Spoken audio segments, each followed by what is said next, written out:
Hey guys, Rob here with 3D Printscape. So today's video is going to be a pretty quick one. It's just going over the new features in Cura 5.2, which just went into beta a little over a week ago.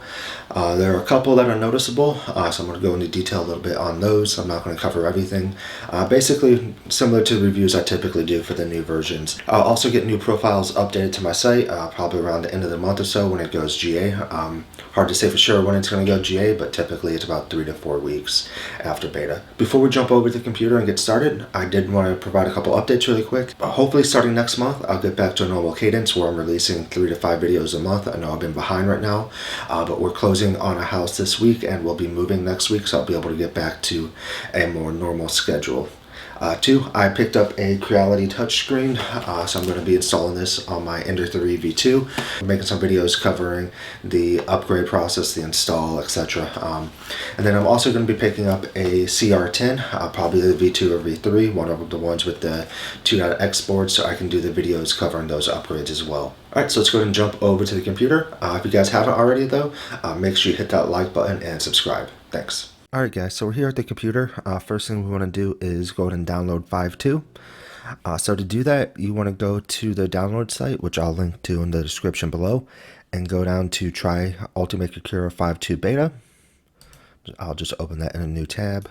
Alright, so we'll go ahead and jump over there.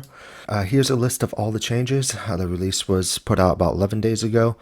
There are a couple bug fixes people were waiting for, such as the fix for Vase Mode, and then a couple new profiles that I know some people have been looking for, like the Ender 3 S1 profile, which would be nice for those of you using that so you don't have to modify one of the Ender 3 Pro ones. So just continue to scroll down to the bottom here and you'll have your downloads. You want to download the version for whatever OS you're on. I'm on Windows, so I'm just going to grab that. And then when that's done, you'll go ahead and launch it. Now this does install it next to your other versions, so it will pull over some of your configs and stuff like that, but it won't uninstall previous versions that you had. So go ahead, next, agree, next, and install.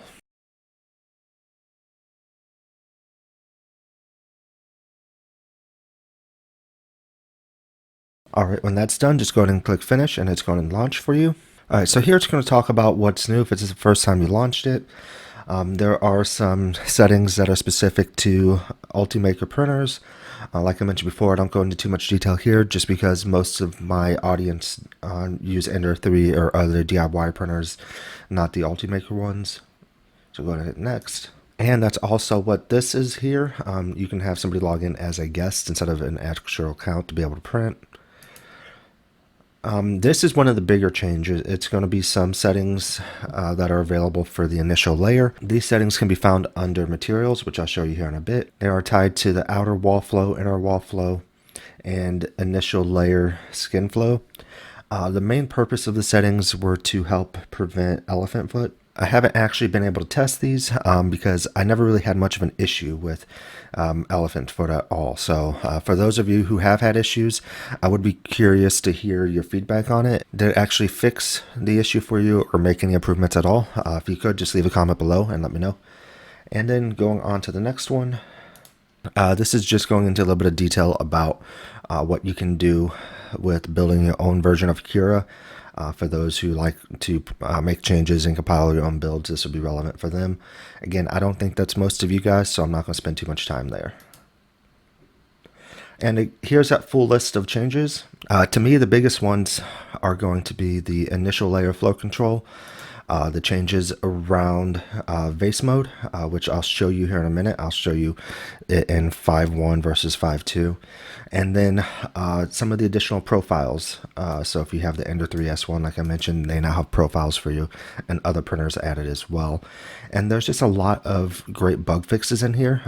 Probably won't affect a lot of you guys, but I do like to stay up to date on the latest just because of the bug fixes. All right, so let me go ahead and show you what those are real quick. Alright, so I imported a vase into both 5.0 and 5.2. So here's 5.2. I'm going to enable Vase Mode, which is just spiralize outer contour. So I'm going to enable that and slice it, then go over and do the same in the other one.